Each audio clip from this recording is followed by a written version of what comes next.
Good evening. Welcome to Sound Health on Lagos Television. I am Olatunji-Agunbiade. We bring you Sound Health every Tuesday at 6:30 p.m. and we try to enlighten members of the public on trending health issues from around the world. In the last decade, there has been an increase in cancer rates, about 79% in young adults. The World Health Organization says this statistics keeps rising on a daily basis. Today, we are looking at why we're experiencing this increase and what is the way to go in terms of precautionary measures. Stay tuned. The conversation begins after this break.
The program is still Sound Health on Lagos Television. Joining us via Zoom this evening is Dr. Temitope Olatunji-Agunbiade. She is a consultant radiation and clinical oncologist with the Oncology Department at the Lagos State University Teaching Hospital, and she is going to tell us why we are experiencing an increase in cancer rate in young adults. Good evening, Dr. Olatunji-Agunbiade, and thanks for joining us. Good evening, madam. How are you doing? Thank you Good. for inviting me to this enlightening program. It's always a pleasure to impart knowledge on your platform. All right. Thank you. All right. Thank you for always making time out. All right. There has been an increase in cancer rates in young adults all over the world. Nigeria is not left out. What exactly is the reason behind this sudden rate in the last decade? All right. So let me quickly break it down to what we mean by the young adult. All right. We're talking about, on how do I even say it? We're talking about the adolescent, 10 to 19 years, the young adult, 10 to 24 years. Then, generally, any cancer that occurs in ages less than 50 years, we term it as cancers in young adults, just for the sake of inclusion, to make it for the sake of inclusion, why we have to go back and mention, from age 10 to 19 and all that, so we all are on the same page. So unfortunately, there is little certainty about what drives cancer trend in the young people, or better known as early onset cancers. All right. So let me quickly take it back, because some people may say, this may be the first time they're seeing me on this program. So cancer generally disorderly growth, all right, that can occur in any part of the body. It can begin from the cells, from one to double. It's just an haphazard growth. Disorderly growth, is taking its nutrition from the body at the detriment of the body itself, all right? God has done it in such a way that there is a programmed cell death, or if this does not happen, those cells continue to grow abnormally, all right? Sometimes it can be, there may be certain risk factors or some reasons why these things occur in this part of the body. So basically, we have a general knowledge of what cancer is, and if it starts in an organ, it grows in a cells, it grows to join multiple cells together, then it grows locally, becomes advanced, and it then goes to distant organs. All right. So this cancer we're talking about can then occur in any age bracket. But today, for the purpose of this program, we're talking about cancer occurring in young adults. All right. Or otherwise known as early onset cancers. All right. So I think the reason why we're seeing it now is as a result of, one, I will say this, a better detection. All right. Early screening now. The fact that the screening age has been lowered. in certain cancers. All right, talking about breast cancer now, you start saying from age 40, you are screening for breast cancers. You're doing mammogram for people that are less than age 40. They're doing ultrasound scan and even more advanced screening techniques now. Talking about MRI and all that, people are now getting more aware. I think that is also giving us more information, or people with with the positive family history, knowing that their family members are positive. So people are now more aware, say, oh, what can be the cause? All right, particularly in the young people. Although we all know that in young people, I mean, the focus of their life right now is, oh, I'm just starting my life in terms of career, in terms of academics, trying to settle down, all that.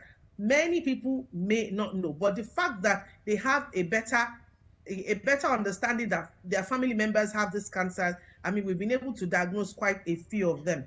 Then what are other factors? You know, we're talking about the environmental factors. There are toxins everywhere. I mean, there's pollution globally here and there. Talking about changes in diet. We are eating high residue, low fiber diet. There's a whole lot of red meat intake, and people are just they're not living right. No, I mean, you'll be amazed if a lot of people take soda, they take alcohol, they do tobacco and all that. So those can also affect. Then talking about lifestyle choices, what are we doing?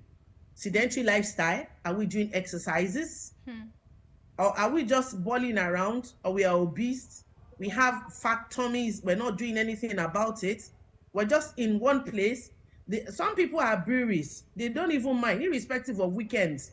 Monday, Tuesday, Friday, they don't even know when is weekend. So they are always taking alcohol, taking cigarettes and all that. So other things that can also affect. Talking about infections with certain viruses.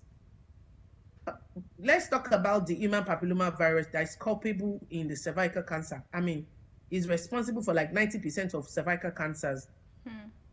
The incidence is on the increase because what am I talking about? Okay, low to middle income country where we have people don't have money. I mean, they are careless about their health and all that.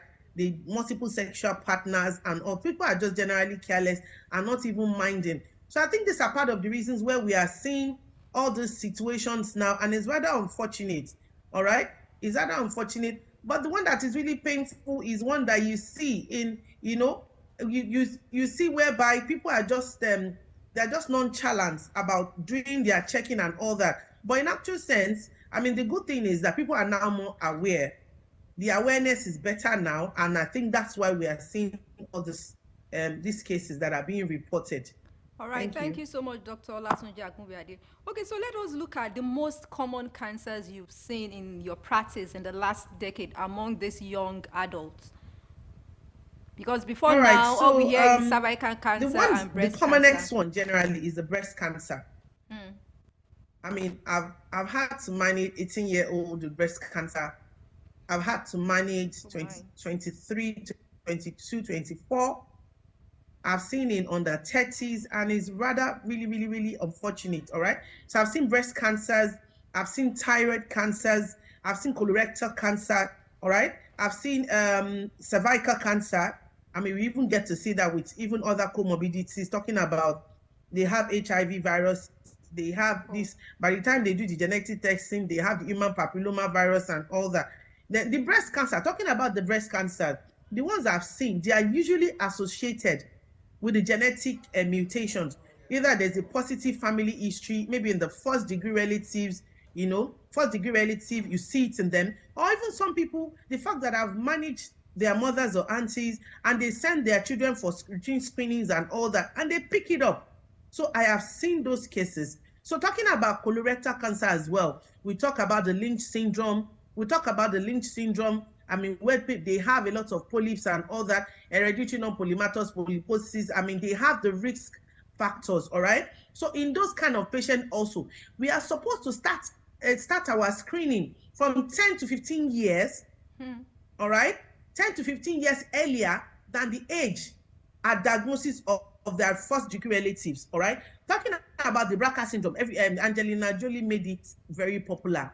when she had the breast cancer and all that, and she had to go and do double mastectomy so that, you know, it will reduce the risk of the breast cancer. So, I mean, this situation we've seen, I've seen BRCA gene positive, I've seen the genetic disposition in the Lynch syndrome, I've seen cervical cancer, where the human papilloma virus, HIV, immunosuppression are culpable. I've also seen uterine cancers. I mean, it's really amazing. I've seen testicular cancers in young people.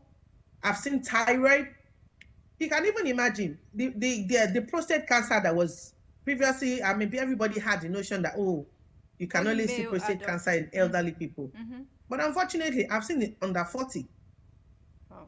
And the sad thing is that when these cancers occur in this young age, they are very aggressive. They are more aggressive in terms of the variants that they have. Unlike in the elderly age, where, okay, it's indolent, it's just there, it's just going. And going back to breast cancer, the commonest type that we see are the aggressive. We're talking about the triple negative breast cancer, talking about the HER2. So, I mean, these situations are really pathetic, all right? Notable other cancers too. I've seen gastric cancer, I've seen pancreatic, you know, and yeah, it's a huge burden. It's a huge burden on the health community, you know.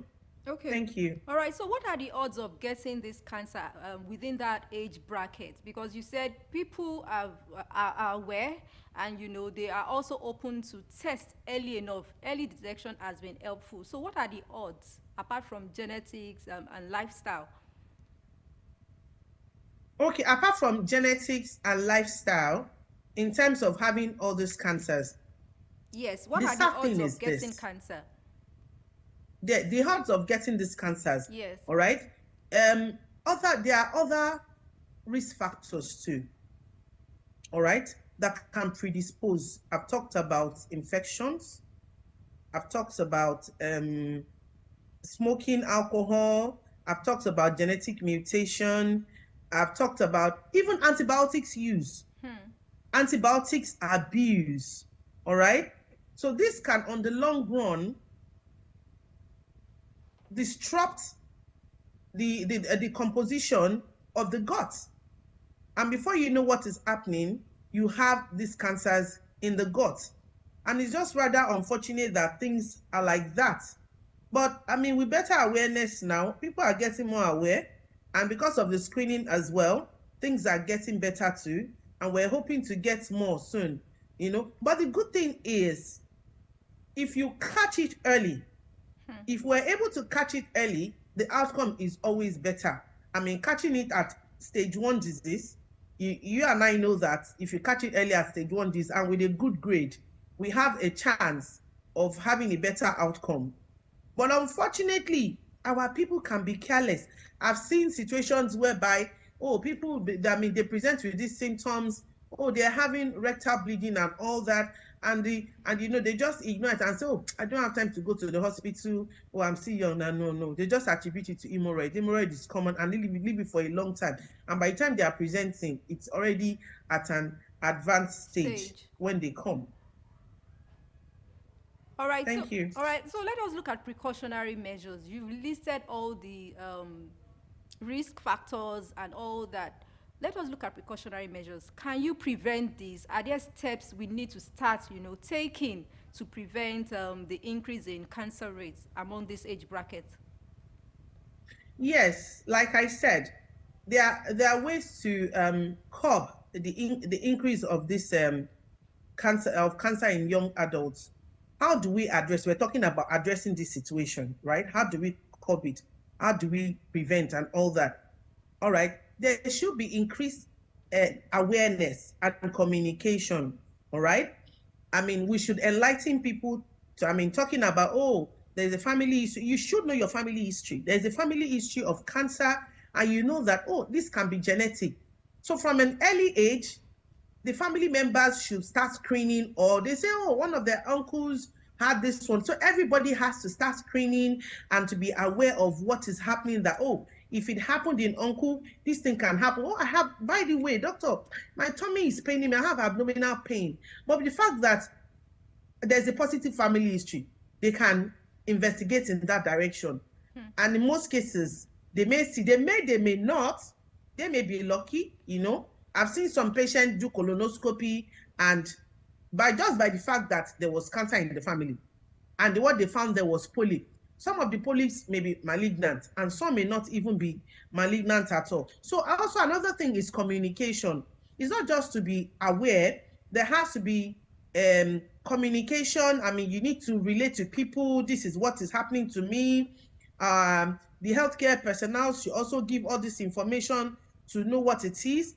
Then we should, on our part, pay attention to our body, because most often the symptoms and signs would have been there for a while before it then becomes something huge, or that we have not even been paying attention to it at all, and they're just saying, oh, it's something, I think I'll, you know. So I mean, we should all get ourselves checked in no times. All right. So basically, screening is the number one thing. Screening is the number one thing. We should go for a screening.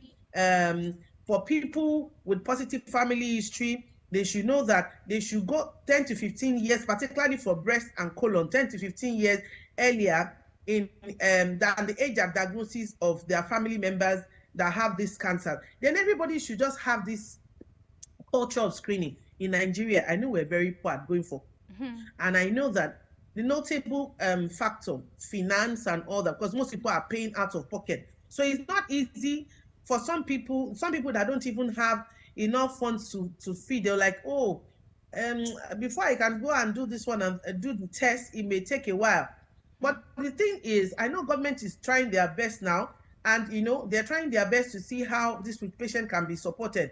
Also, these NGOs. So I mean, NGOs are coming up to say that, oh, how can we support on social occasions, or so? I mean, when we have Breast Cancer Awareness Month, Prostate Cancer Awareness Month, so they offer to do screenings for patients. They offer to do cervical cancer screening for patients. So more awareness is coming up, and people are getting to know what is happening. We should get ourselves checked. Then also, and when this happens, there are groups, there are support groups that talks about this, and even if they have it or the cancer is already there, maybe during the diagnosis, they have support group that support this patient. Like in my clinic, I know of some young survivors. One of them is very popular. I mean, she's done cancer, she's been cancer free for 5 years, and there was a whole lot of celebration and all that. So you know what I do? Once I get new patients with cancer, I just connect them with her. I connect them and say, oh, this is what this person is going through, and she then goes ahead to counsel them and all that. So they do a lot better when they feel that they are not all alone in the game, they're not all alone in the situation. So there is better awareness. People are more. Then also, in terms of the diet, we need to let people know what is healthy, what is not healthy. People should go for exercises. See, then lifestyle, you cannot just be in one place all day long and all that. We should have exercise culture, go to the gyms, I mean, do walks in your estate, then improve on your diet, increase vegetables, increase food intake and fruit intakes, then reduce your meat diet, then all these preserved foods, canned foods and all that. Natural meals are better. Then okay, talking about even the cervical, we should go for screening.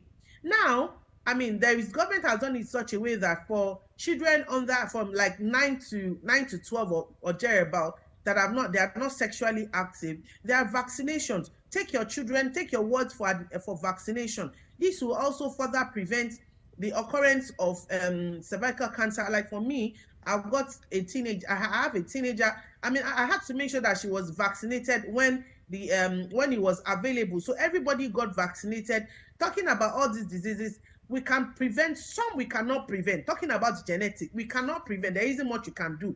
But the most you can do is go for screening on time, knowing that there's a positive family. And also, you know, Jay, we know that there can also be some cases where they are sporadic.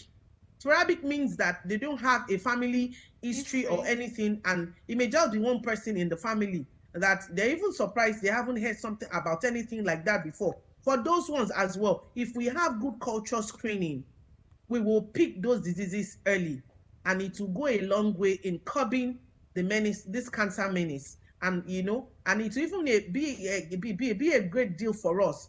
I mean, physicians, oncologists, when you have, you know, patient presenting early and you're able to have a better outcome, everybody is happy and proud of this. Thank you so much. In 30 seconds, your final words to viewers at home. All right. So, I mean, I would like to send this word outside. Screening, screening, screening. All right. Prevention. How do we prevent? See, we have to go for screenings. We have to live a healthy lifestyle. We have to do exercises, watch our diet, and be aware of our family history. Be aware of what is happening around us. We need to basically live right. All right. And those people that are going through it, we need to encourage them. I mean, there's nothing to be ashamed of. If you have any new diagnosis, come out there. If after you've been screened and they pick anything, prompt treatment, prompt diagnosis, prompt treatment is the way forward. We'll catch it early and we'll have a better outcome. But in all, screening, we should all have a good screening culture. And like I said, in those with positive family history, start your screening earlier, 10 to 15 years earlier, so that we'll be able to, because unfortunately some of this cancer, they're talking about the cervical cancer, talking about the colorectal cancer, talking about even the BRCA gene positive cancers. They may be there. Once it's positive, you know, they may just be there lying fallow. Then years later, before you know what is happening, they are back. They are boom. They are like in your faces, and you're like, where did this come from? But lo and behold, it's been in the background and it's just growing, and you know there. So the good thing is, go out there, screen, know what is normal in your body from abnormal, know what it is. That pay attention to little things in your body. Don't ignore things. Go for checks every now and then. Live a healthy lifestyle, and you know, not sedentary. Improve on your diet. All right. And so I'm sure when we're able to do all this, I know it's God that that protects. Sometimes doctor may do their best. We may think that, we may think that we've lived right, and this thing still occurs. I mean, right. I get to meet some patients that tell me that, doctor, but I've lived right. I don't eat. I eat a lot of fish. I eat this. I eat that, and they still come down with it. I pray that God will help everybody. Thank you. Be aware, prompt diagnosis, screen early, and that's the way to beat cancer early. Dr. Temitope Olatunji-Agunbiade, consultant radiation and clinical oncologist, thank you so much for your time and expertise on how to prevent cancer in young adults. Thank you so much for the opportunity to impart knowledge. It's always a pleasure coming on your program. We look forward to working together in the nearest future. Thank you so much. God bless you. Welcome. And you too. I have been speaking with Dr. Temitope Olatunji-Agunbiade, consultant radiation and clinical oncologist with the Oncology Department, Lagos State University Teaching Hospital. And she has been telling us why we're experiencing an increase in cancer rate in young adults and how to prevent it. Sound Health continues with trending health report from around the world. Please stay tuned.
The program is still Sound Health on Lagos Television. You've heard what Dr. Olatunji-Agunbiade shared with us on prevention of cancer in young adults. You need to screen early. You need to be aware of your body. You need to also spread the information and support people diagnosed with cancer. For comments and inquiries, or you have topics you would like us to treat, please send SMS to 0035826603 and follow us on social media at Lagos Television, #SoundHealth. A sound health is a sound mind. Make healthy living your choice.